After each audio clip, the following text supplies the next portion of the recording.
Rabbi shrah li sadri wa yassir li amri wahlul 'uqdatam min lisani yafqahu qawli. Rabbi yassir wa la tu'assir wa tammim bil khair, amma ba'd. Hadirin yang dirahmati sekalian, alhamdulillah kita syukur pada Allah kerana kita diberi lagi kesempatan oleh Allah untuk kita meneruskan pengajian kita ini dalam membicarakan tentang bagaimana kita nak jadikan hidup kita ini dalam keadaan rasa tenang di dunia dan rasa gembira di dunia, dan kita rasa lapang di akhirat nanti. Satu benda yang tidak ada dalam orang lain kecuali bagi orang yang mukmin. Sebagaimana kita sentiasa baca doa kita, dalam doa banyak-banyak doa kita sebut Rabbana atina fid dunya hasanah wa fil akhirati hasanah wa qina azabannar. Doa yang sebegini ini kita sentiasa ulang dan sentiasa kita sebut, wahai Tuhan kami, tolong kurniakan pada kami Rabbana atina fid dunya hasanah, di dunia ini kebaikan, wa fil akhirati hasanah, dan di akhirat juga penuh dengan kebaikan, wa qina azabannar, dan kita minta jauh, lindungilah kami daripada azab api neraka Allah. Dan Tuhan kitab kita ni dia sebut ada beberapa cara yang kalau sekiranya kamu nak jadikan hidup kamu sebegitu, nak hidup kita ni dalam keadaan yang digambarkan dalam doa kita itu, lalu dia sebut beberapa petua-petua yang masih lagi kita bicarakan. Di antara pada pagi ini dia sebut sepotong roti kering dengan jaminan keamanan akan lebih terasa lazat daripada madu dengan cengkeraman perasaan ketakutan. Kamu, bahasa yang mudahnya, kamu diberi nikmat yang sedikit, tetapi sedikitnya kamu itu kamu syukur, jauh lebih baik daripada kamu dapat nikmat yang banyak tetapi kamu sentiasa ketakutan dengan nikmat itu. Maksudnya kadang-kadang kan kita perhati ada setengah-setengah orang rumah dia jendela pun tak ada, senang kitanya. Kadang-kadang pintu pun tak ada, engsel pun tak ada, bahasa yang mudahnya. Tapi dalam keadaan demikian, rumah dia tak berkunci pun, pencuri tak pernah naik pun rumah dia. Rumah yang kadang-kadang rumah besar tapi penuh dengan security, penuh dengan yang namakan dengan keselamatan. Tapi pencuri itu tiap-tiap hari terliur tengok rumah ni.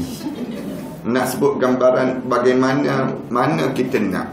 Kadang-kadang kita rasa bahawa nampak dia tak bahagia. Sebenarnya siapa yang tak bahagia? Orang yang rumah sebegitu ke? Ataupun orang yang rumah sebegini? Ini bahasa yang mudah kita nak sebut.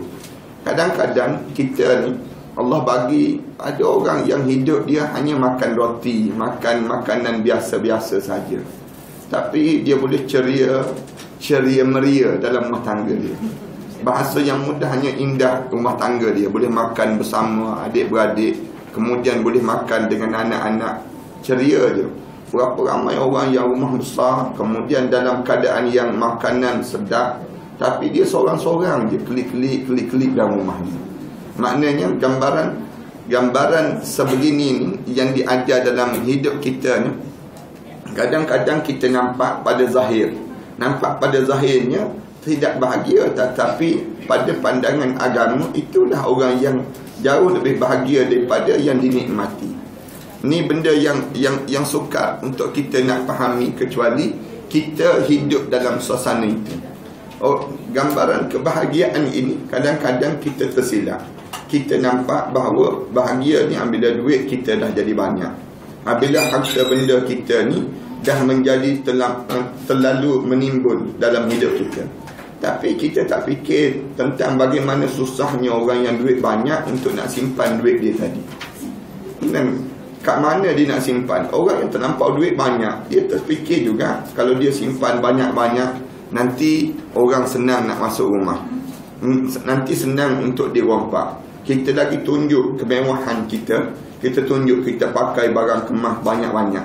Sebenarnya dia jauh lebih membahayakan daripada orang yang tak ada barang kemas langsung. Ini kita bahasa yang mudah demikian. Kita kalau kita pakai, ya kita nak bergaya.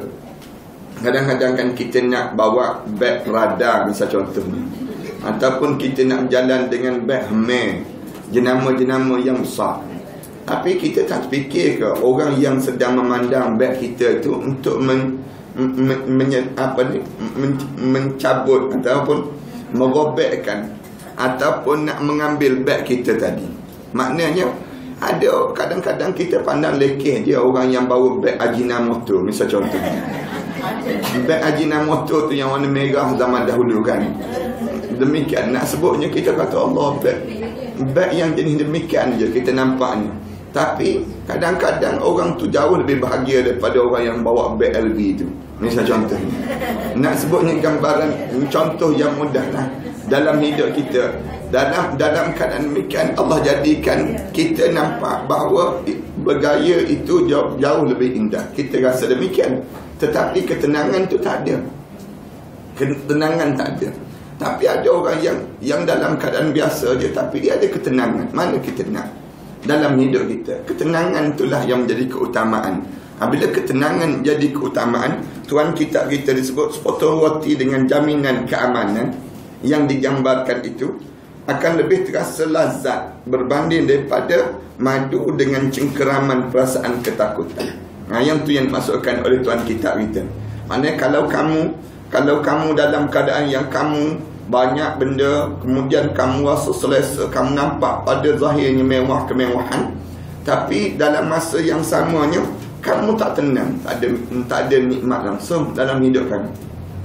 Anda biasa sebut kan, kadang-kadang kita nampak orang yang tidur di atas tilam yang tebal-tebal tu jauh lebih lena berbanding daripada kita. Kita rasa demikian. Tetapi kita tak pernah terfikir pun. Kadang-kadang dalam hidup kita ni, kita tidur di atas tilam yang mewah-mewah gitu. Kita tak tidur pun, tak lena pun di kita ni. Kita tidur atas toto, lena pula kita ni. Kita tidur atas atas tikat, mengkuam begitu pun jauh lebih indah. Kita pergi kan, kadang-kadang kita pergi rumah-rumah besar, kita tengok rumah besarnya, sonoknya, kita rasa demikian. Tapi kita takut nak tidur. Kita nak tidur malam tu takut ada hantu raya lah, takut macam-macam gaya kita ketakutan. Tapi kita pergi rumah atap zinc je, rumah kampung je misal contoh, bunyi air hujan tu kita terasa nikmatnya, kita rasa kedengaran air yang jatuh di atas zinc tu, kemudian jatuh direct atas tanah, bunyi atas tanah jatuh, tak ada pun longkang-longkang, tak ada pun tu. Jauh lebih indah daripada kita tidur dalam keadaan rumah yang mewah yang tak bunyi air hujan langsung. Ini contoh yang mudah lah, kalau kita nak boleh faham pada diri kita. Kemah kecil dengan segala keburukan yang ditutupi Allah lebih menyenangkan daripada istana yang penuh dengan fitnah dalam kehidupan. Maksudnya kemah kecil yang ditutupi dalam keadaan begitu jauh lebih menyenangkan daripada istana yang penuh dengan fitnah. Yang kita sekarang kan, kalau kita pergi tempat orang yang mangsa banjir tu, yang tak habis lagi kita tengok rumah dia kan, beralaskan lantai ni bumi direct je, tanah je, kemudian beratapkan dengan kemah yang berwarna merah dan biru itu. Kita tengok dalam suasana itu, kemudian dia macam duduk macam main zaman kecil-kecil dahulu kan, duduk dalam kemah begitu. Kita tengok Allah, siannya, kita rasa siannya. Tapi cuba tanya dia, malam-malam dia tidur jauh dengkur daripada kita. Dia tidur jauh lebih indah daripada kita. Kita ni sekejap-kejap terjaga, kejap-kejap terjaga. Kenapa nak sebutnya gambaran apa dia? Gambaran dia tak ada apa lagi yang dia perlu takut. Siapa yang nak mencuri lagi dalam hidup dia? Siapa yang nak ambil barang lagi diri dia? Kita ni bunyi kat dapur sikit pun kita rasa bimbang dah. Siapa pula yang masuk? Kita bunyi pintu pagar, kita dentung sikit je, kita dah pelam kabut dah. Nak sebutnya gambaran jauh lebih besar, lebih nikmat. Kadang-kadang kemah kecil itu dengan segala keburukan yang ditutupi oleh Allah itu jauh lebih menyenangkan daripada istana yang penuh dengan fitnah dalam kehidupan. Kita kan rumah yang anak biasa sebut adalah rumah kita lagi besar lagi sunyi, lagi besar lagi sunyi. Kita jadi demikian. Anak-anak kita masuk bilik, dia masuk bilik senyap je dalam bilik dia, tak ada pun ceria meria kita. Nak sebutnya tak adanya kemeriahan itu. Ada rumah yang kecil dia, tapi meriah manja. Kerana asyik belanggar je yang satu sama lain. Sebutnya demikian. Nak sebutnya tak ada tempat yang dia nak boleh jalan jarak jauh tadi. Maknanya gambaran tersentuh memanjang. Kejap berkelahi pasal batal semayang je. Nak sebutnya gambaran demikian. Kita ni tak pernah nak marah ke nak tu, tak ada. Kerana batal semayang tak ada. Kerana apa dia? Kerana kita jarak jalan kita jauh. Rumah kita jauh lebih besar. Tapi Allah tutupkan dengan yang tu jauh lebih keindahan. Ada hikmah. Maknanya nak sebutnya hikmah yang Allah jadikan dalam hidup kita ni, kita tak pernah nak faham. Kecuali kita boleh lama menyelami dalam hidup kita, kita rasa alhamdulillah nikmat yang banyak yang Allah jadikan dalam hidup kita. Ana dahulu, waktu mana anak kecil-kecil dahulu, di antara benda yang ana memberontak sikit jiwa ana ni ialah apabila arwah ayah meninggal dunia. Ini di antara benda yang ana memberontak. Anak sebut perasaan tu ialah kita kecil lagi, tengok orang lain dalam keadaan yang dalam keadaan orang lain semua mempunyai ayah. Kita rasa dalam hidup kita rasa macam tak puas hati pada diri kita. Waktu kecil tak puas hati tu kerana apa dia? Kerana kita tak sama dengan orang lain. Tak ada ayah. Membesar dalam keadaan tiada ayah, dia panggil demikian. Pada usia 8 tahun. 8 tahun arwah ayah meninggal dunia. Kita rasa lalat dalam hidup. Tetapi sekarang baru anda rasa nikmat. Rasa nikmat. Rupa-rupanya ada hikmah. Hikmah apa dia? Hikmah apabila tiada ayah, Tok Guru Allah yarham Tok Guru Ni Aziz Hambiana untuk duduk berada dengan dia. Kalau ada ayah, tentu saja anda tak duduk dengan Tok Guru Ni Aziz. Ini hikmah besar. Yang sekarang apabila Tok Guru Ni Aziz ada ni, anda diam seorang-seorang, oh hikmah ni sebenarnya Allah nak buat. Besar nilai. Kalau ada arwah ayah anda, tak mungkin anda ni hidup independen dipanggil. Payah untuk kita nak menjadikan diri kita ni, kita boleh duduk belajar dengan orang tu, belajar dengan orang ni. Mungkin saja kita belajar dengan ayah kita saja. Kita terikat macam anak kita kan. Anak kita kalau kita ada, dia jadi comfort zone. Hidup dia dalam keadaan zone selesa. Tapi waktu mana kita tiada, dia akan mencuba membaiki dan membaiki. Pengalaman dalam hidup anak pun sama juga. Apabila arwah ayah tak ada, di antara benda yang nikmat yang besarnya, apabila anak dijemput oleh Tok Guru Ni Aziz untuk tinggal, Allah yarham ni tinggal dengan beliau.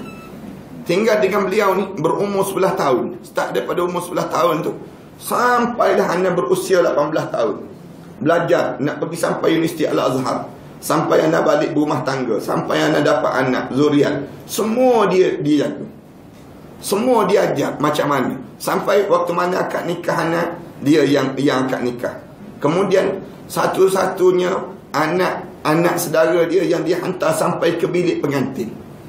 Nak sebutnya, waktu mana lepas pada akad nikah tu, biasanya lepas akad nikah jalan sendirilah, cari bilik pengantin sendiri. Patutnya demikian. Tapi waktu mana lepas pada akad nikah, dia hantar sampai ke bilik pengantin. Nak sebutnya sampai pihak demikian. Selang lepas pada 2-3 hari lepas pada itu, dia telefon pada anak, tanya khabar bagaimana berumah tangga. Nak sebutnya gambaran kehidupan kita tu hikmah besar. Sampai peringkat anak dapat anak yang pertama, dapat zuriat yang pertama, dia datang untuk belah mulut, datang ke rumah mak mertua Nabi Macam.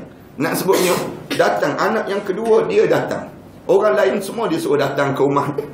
Orang lain kalau nak belah mulut, yang disuruh orang lain tu kena datang ke rumah. Tapi anak-anak 3 orang semua dia datang ke rumah. Nak sebutnya gambaran hikmah yang besar. Kalau anda ada arwah ayah, anda buat contoh, arwah ayah anda ada, nescaya dia tak buat demikian. Tetapi pengalaman dalam perjalanan hidup anda ni, Allah nak jadikan untuk kita belajar dengan beliau itu, Allah matikan arwah ayah. Matikan arwah ayah ni dengan tujuan apa dia? Ni hikmah yang kamu kena syukuri dalam hidup kamu. Kalau sampai peringkat anak usung jenazah dia tu, kita teringat lagi waktu mana kita usung jenazah dia tu, bagaimana dia membesarkan kita. Saat mana dia membesar, bersusah payah, kita boleh rasa. Sampai peringkat kita sampai hantar ke kuburan dia tu, kita tahu macam mana dia menghantar kita. Susahnya dia menghantar kita dalam membesar kita. Maknanya gambaran semua kita rasa. Kalau sekiranya Allah tak wafatkan arwah ayah, waktu mana kecil-kecil dahulu, anak tak merasai bagaimana dia mendidik dan membesar. Nak sebutnya hikmah. Lepas pada dia tak ada tu, kita boleh tengok rupa-rupanya bukan dia seorang yang, bukan kita seorang yang mencintai dia, yang merindui dia, tapi ramai orang lain yang mencintai dan merindui dia tu sampai peringkat bila dia meninggal dunia diumumkan di Masjid Nabawi. Masjid Nabawi itu jarang nak umum orang meninggal dunia ni, tapi diumumkan di Masjid Nabawi. Nak sebutnya gambaran bagaimana terkesan di Masjid Nabawi itu pun terkesan, diumumkan di hadapan Rasulullah sallallahu alaihi wasallam. Nak sebutnya sampai peringkat dunia menangisi.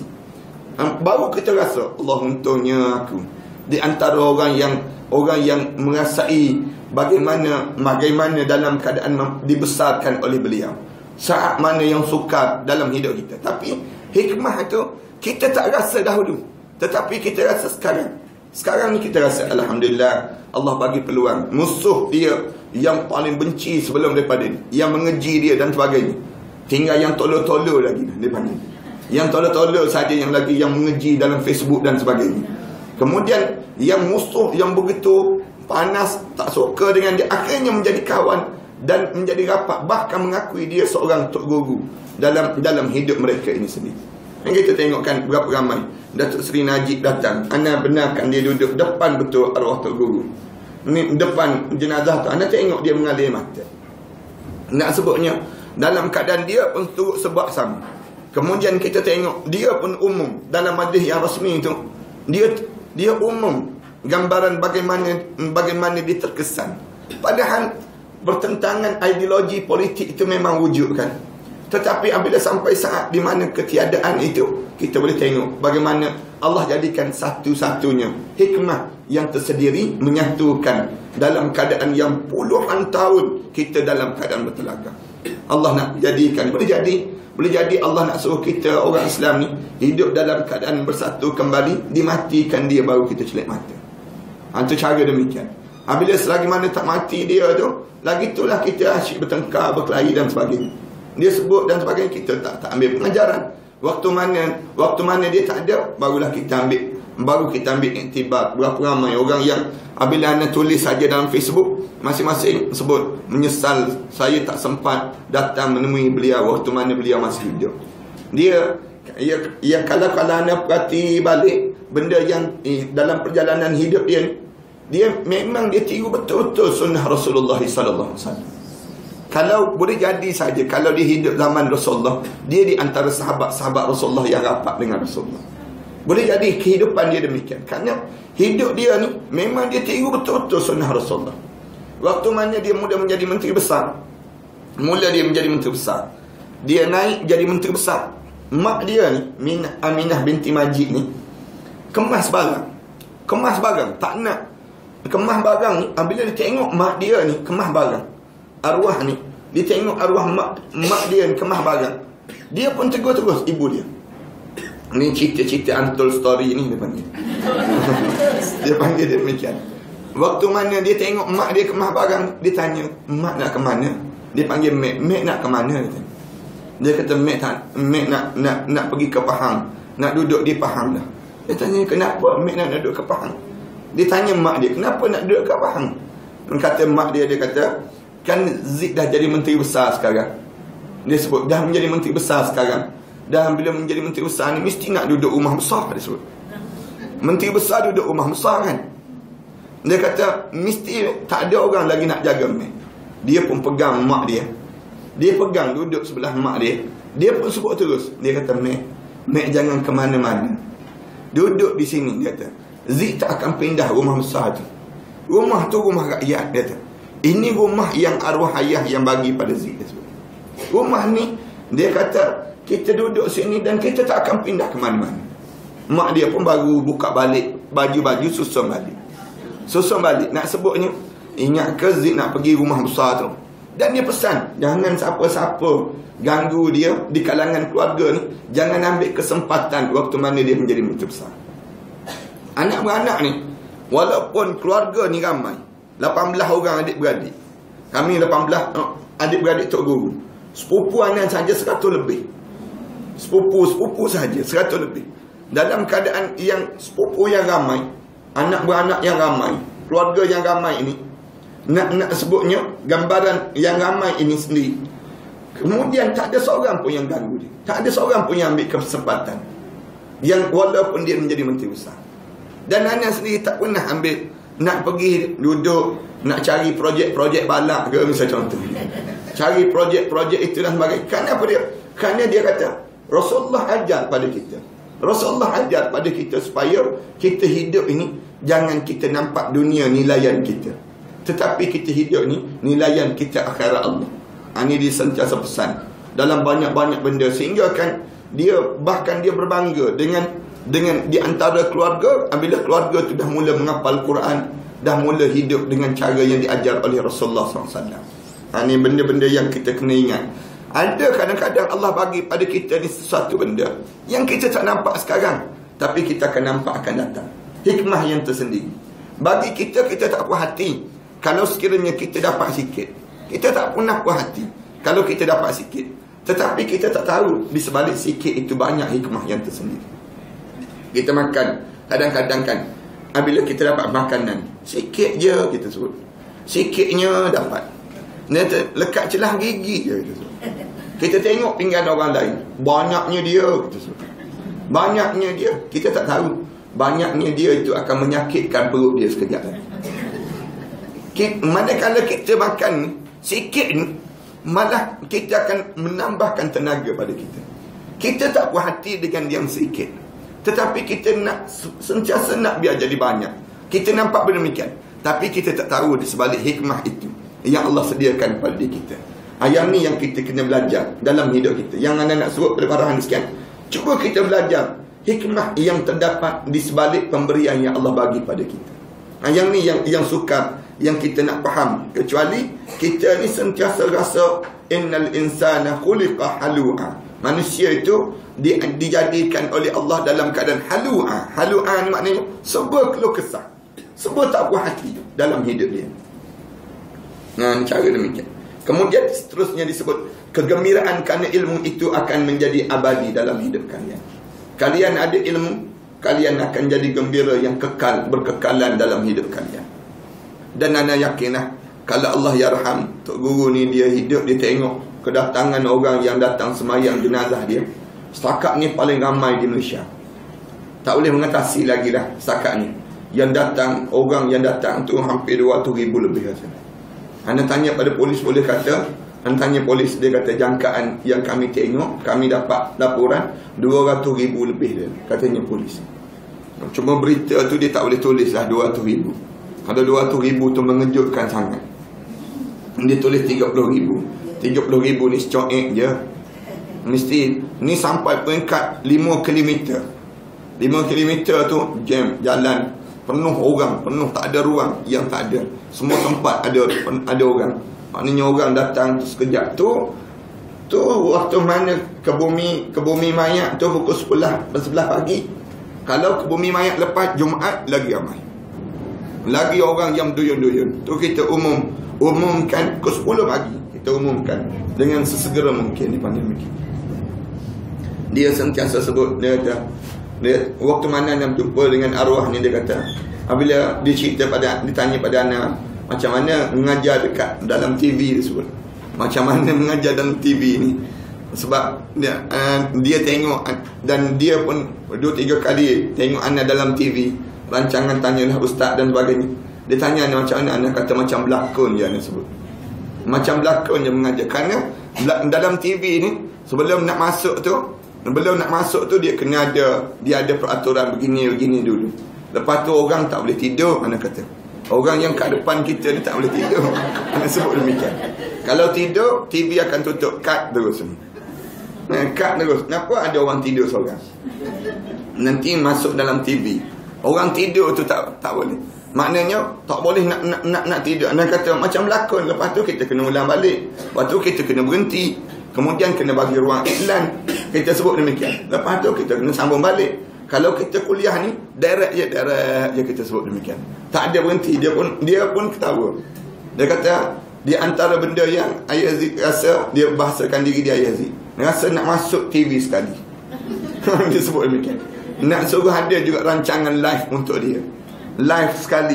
Nak suruh apa dia, sebagai seorang ketua menteri bagi kerajaan negeri ni, dia kata dia nak juga berucap sekali ucapan nama hari raya ke dan sebagainya, dia sebut. Nak sebut pada rakyat-rakyat dia. Allah tak makbulkan permintaan dia. Bila Allah makbulkan permintaan dia? Bila dia mati. Dia mati, TV buat siaran langsung. Saat mana dia tak ada lagi suara.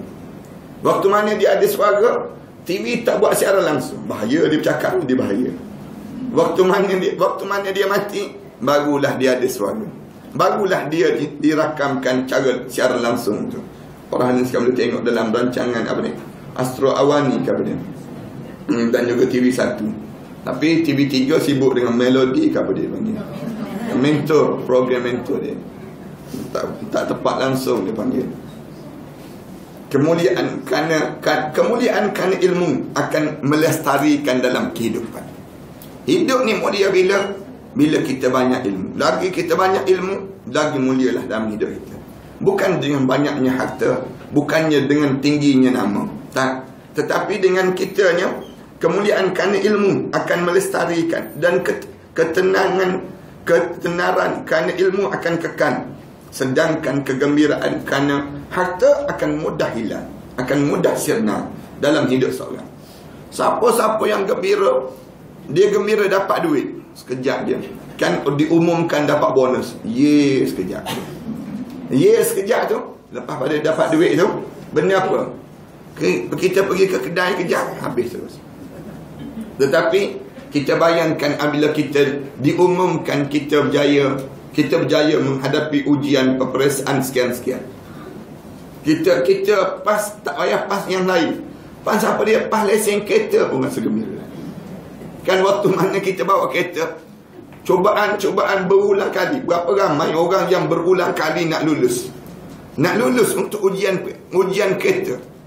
Dapat lesen kereta tu, Allah gembira. Gembira dalam hidup dia. Kenapa dia? Kerana dia telah berjaya. Berjaya dapat lesen tersebut. Tu ilmu. Yang dia dapat ilmu tu dia rasa gembira. Tapi kita dapat harta sekejap je. Para hadirin sekalian, waktu mana hantaran kahwin para hadirin sekalian dahulu. Misal contohnya, waktu tu orang tanya berapa? 9999 misal. Nombor telefon bomba. Kita ingat sampai hari ni. Misal contohnya, suka ke kita dapat demikian? Suka. Tapi berapa lama? Sekejap saja. Hari ni dah tak ingat dah. Hari ni tak ada lagi dah nilaian itu. Kerana dia bersifat sementara, bersifat sekejap saja. Nak sebutnya harta ni semua seketika. Ini gambaran yang berlaku. Kemuliaan yang disebabkan harta akan mengarahkan kepada kehancuran. Siapa-siapa yang dia lagi banyak lagi harta, lagi senang untuk dia hancur. Lagi banyak lagi harta, lagi senang untuk kita berkelahi. Kan cuba kita tengok, kalau kita buat perniagaan, belum kita berjaya perniagaan, kita buat satu syarikat, kita share dengan kawan-kawan kita. Belum berjaya, kukuh je ikatan kita. Tapi apabila kita berjaya, kalau tak ada agama, cepat je nak berkelahi. Perhatikan, dah dapat banyak, dia mula tak puas hati. Kita buat contoh kumpulan nasyid, tak payah banyak lah. Kumpulan nasyid banyak mana yang hancur lebur sekarang. Kan? Kenapa dia? Kalau kita tanya kumpulan nasyid ni, kenapa berpecah belah? Dia orang akan jawab, dia kata, saya buat kerja kuat, orang lain datang gitu je. Datang, saya yang dapatkan job, saya yang dapatkan tempat untuk nak nasyid dan sebagainya. Lepas pada tu orang lain datang, bagi, waktu mana bagi sumbangan yang dapat tu, dia kata, bagi sama rata. Dia kata, yang akhirnya apa dia? Saya letih, orang lain yang untung. Akhirnya pecah. Bila dia pecah? Bila dia dah dapat harta benda. Dah nampak dah. Akhirnya masing-masing yang rasa dia ada potensi sendiri, dia keluar daripada kumpulan itu. Dia buat sendiri. Kerana keupayaan dia rasa dia jauh lebih berupaya daripada sahabat-sahabat yang dalam kumpulan itu. Ini harta benda. Harta benda akan jadi demikian. Dalam hidup kita sama juga. Manusia ni, Ada seorang ibu semalam dia kata, Ustaz, orang lelaki ni jangan bagi dia kaya. Kalau kaya dia buat PA terus. Dia sebut. Dia buat PA terus. Dia sebut pada anak. Anak kata, ya ke? Tak, anak kata tak semua begitu. Kalau dia ada agama, dia tak buat PA. Tetapi kalau dia tak ada agama tu yang dia buat PA. Kalau dia dah kaya, dia kata anak saya ni gitulah jadi. Bila dah dia senang je, mula tak ingat. Tak ingat isteri dia. Tak ingat, dia mula cari perempuan lain, pergi tempat karaoke, pergi buat yang macam-macam gaya. Punca apa dia? Senang lah tu. Dia senang. Seorang isteri, dia nak kepada suami yang senang. Tetapi apabila suami yang senang, tanpa agama tadi, harta benda tadi yang ada pada diri dia dah mula lupa. Sebelum daripada ni, balik awal pukul 8 malam, pukul 9 malam dah ada kat rumah. Tapi apabila dah duit banyak, dah job dah semakin banyak, kemudian semakin apa dia lagi, semakin projek lagi banyak, mula pukul 12 malam, pukul 1, pukul 2 balik. Dah mula tu. Lama-lama dekat dengan subuh baru sampai. Lama-lama subuh pun tak sampai-sampai. Nak sebut gambaran apa dia? Gambaran dia dah mula banyak. Ini perangai manusia dipanggil demikian. Harta benda ni, dia akan menyebabkan, mudah akan mengarah kehancuran dan akan menyebabkan hilang ketenangan, kerana harta akan memudarkan rasa kebaikan dalam kehidupan seorang. Sebab tu kita kan jangan ajar orang dengan harta benda untuk menyayangi kita. Jangan ajar kita bagi dengan harta benda pada orang kan untuk menyayangi kita, bukan demikian. Bahkan dia akan membawa kemusnahan. Tetapi ajarlah orang dengan agama. Apabila mengajar orang dengan agama, yang menyebabkan di waktu tersebut orang tu akan tahu segala benda bagaimana nak mengurus harta benda itu mengikut ajaran agama. Sayang kita kan, dunia kita dunia materialistik dia panggil, dunia kebendaan. Apabila dunia kebendaan, kita nampak dengan bahagian itu apabila kita mempunyai benda-benda yang demikian. Tetapi kita tak tahu di sebalik itu kita hilang keagamaan dalam kehidupan kita. Kita berhenti setakat ni, kita sambung akan datang nanti. Mudah-mudahan Allah jadikan kebaikan dalam pertemuan kita. Sallallahu alaihi Muhammad wa ala alihi wa sahbihi wa sallam walhamdulillahirabbil alamin. Bismillahirrahmanirrahim. Alhamdulillahirabbil alamin. Wassalamu ala rasul amin wa ala alihi wa sahbihi ajma'in. Rabbana iftah bainana wa bain qaumina bil haqq wa anta khairul fatihin. Rabbana zalamna anfusana wa illam taghfir lana wa tarhamna lanakuna minal khasirin. Rabbana wa tub alaina innaka antat tawwabur rahim. Rabbana ij'alna muqimas salah wa min dhurriyyatina rabbana wa taqabbal du'a. Rabbana atina fid dunya hasanah wa fil akhirati hasanah wa qina azaban nar. Sallallahu alaihi Muhammad wa ala alihi wa sahbihi wasallam. Alhamdulillah rabbil alamin.